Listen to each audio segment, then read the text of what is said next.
Alright, we're back with our hot topics of the week this week. We've got one major hot topic, then we're going to do our little around the NFL things that happened this past week. But the big thing, we don't really touch on much hockey on the show because, as you can tell by the results of, I put a poll up today on the site that you can tell by the responses. I mean, the site's getting hundreds of hits per day, and people that answered this poll, I got like 14 answers. No, I got 12 answers. So that tells you right there that people just don't really care much about the Bruins. Yeah. I had, what do you think of the Kessel trade? I had an answer where you were pissed off. This team doesn't know what it's doing. It's our first, real sniper since Cam Neely. We had 4 out of the 12 say they were pissed off. 6 people liked the trade for the 2 #1 picks. And 2 just don't care about the Bruins. So that's out of 12. I'll say there's more than that don't care about. I mean, I'm a Bruins fan. I mean, I love all sports. They're my 4th best team, favorite team. But out of those polls, I mean, I'm a pissed off person. And I'll state my thing right off the bat, is that this team over the past 2 years has grown. They're young, they're talented, they were fun to watch, they finally had a little speed, and Kessel was a big part of the speed. This team, and there's many more die-hard Bruins fans than me. But I feel bad for them because every time something comes up where, okay, this team's going to have a shot, someone gets traded, they need to save money. You know what? I think they managed it poorly. I mean, you have this goalie, Tuukka Rask, who's supposed to be the next great thing for the Bruins. Yet you went out and you signed Tim Thomas to big money and a long-term deal. So they got 3 draft picks, right? 1 first and second in 2010, first rounder in 2011. Yeah. I mean, Kessel got his money though.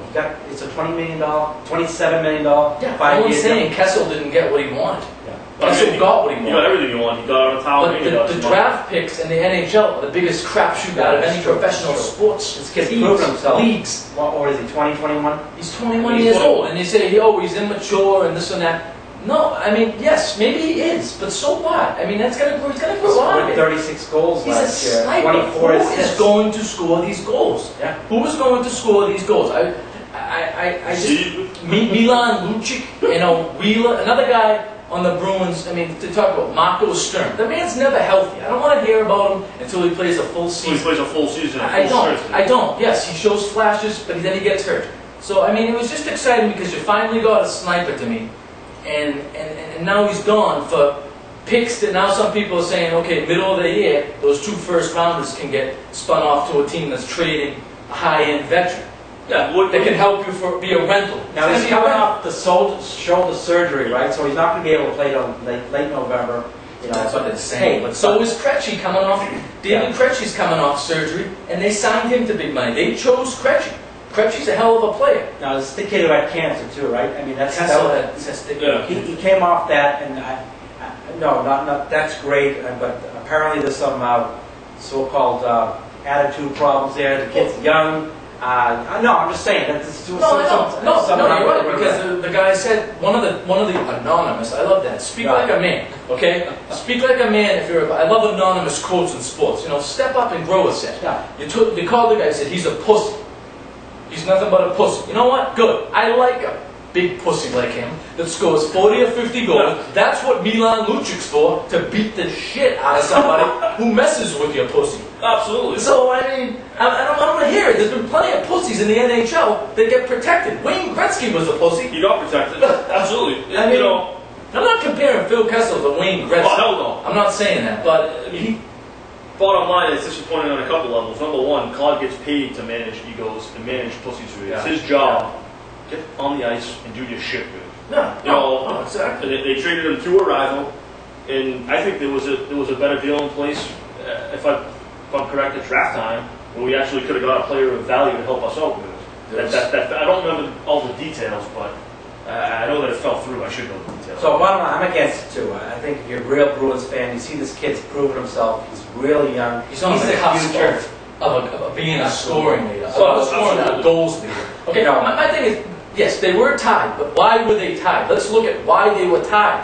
They were tied because they chose to give their money in other places. Hey, organizational decision. They paid Tim Thomas big money instead of saying, hey, maybe, I mean, Tim Thomas, I love Tim Thomas, but he's not Patrick Roy. Let's calm down. And you have a young guy coming up, and this Tuukka Rask kid that, hey, maybe you give him a go. Okay? Throw him into the fire, get yourself a solid backup, and pay Kessel. Pay Kessel. What are we going to do? Pass the puck to each other? Who's going to score the goals on this team? And these draft picks are always That's just the worst. roll in the dice. Baseball's bad too with that, with draft picks, because you never know. But hockey's Even worse. It's a lot longer shot than anything. So I mean, we gotta kind of move. Move on.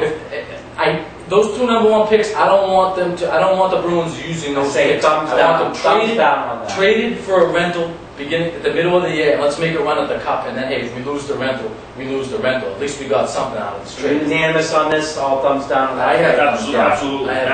But let's move on to a little NFL. So I want to give my boy, he wanted to get on me last week about my Texans. Okay, here's my Texans. Okay, Tennessee Titans. Here we go. Matt Schaub, Tennessee. 4 touchdowns this week against Tennessee. 357. The Texans are making their move. Yeah. We'll see. We'll see. Like Biz. Go Biz. And I just had Kurt Warner, unbelievable. He set an NFL record this week for completion percentage. He broke Vinny Testaverd's record from 93. He was 24 for 26. Holy shit! 2 touchdowns. Wow. Kurt Warner the guy just doesn't go away. Yeah, I know. Yeah, he's proven the guy can do it. Oh my God! And he can win when it counts. So. And a great guy. He's just a great guy. I love Warner. But what do you? In spite of his wife, you know. Yeah, I just wanted to talk about Matt Ryan. I mean, the guys we're facing him this weekend at New England. So I mean, look, the guy's proven himself so far. He's a young guy. He distributes the ball well. He's smart. He's accurate. You know, he makes those hot reads. Just plays with. He's a BC boy. Yeah, twice. Yeah. Used to see him like around. Yeah, Tim Hasselbeck was talking about, was saying, you know. Used to wave to him? Yeah, exactly. No, I mean, the guy knows how to play. He'll be ready. And, you know, the first game, Ryan, against Miami, he played with a lot of poise, and I think they're playing with a lot of confidence. And he threw the ball 36 times the last game against Miami. So, you know, it's Gonzalez did help as the Gonzalez, like we talked about. Yeah. That's a great pickup. Oh, yeah. He's key for them. That's a great pickup. So, I mean, the guy is poised. He's unbelievable. That team is your team. That's right, baby. That's right. What do we got?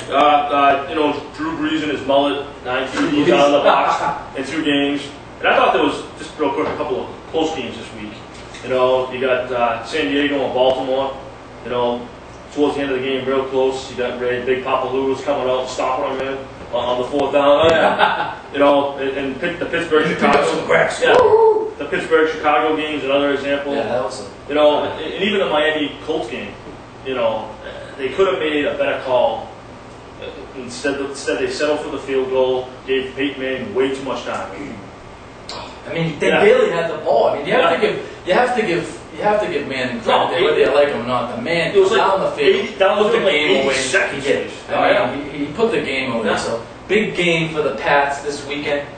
Big one. Atlanta. That's going to be a big test. I want to see them come out. They got to hang at least 27 on them. You know? Yeah. I want to see that game with Atlanta. I'd be a lot more nervous, but we're at home, so we've got to come back after that bad loss in New York. I mean, I think the timing comes. The defense is holding its ground. You guys watch the Giants-Cowboys game at all?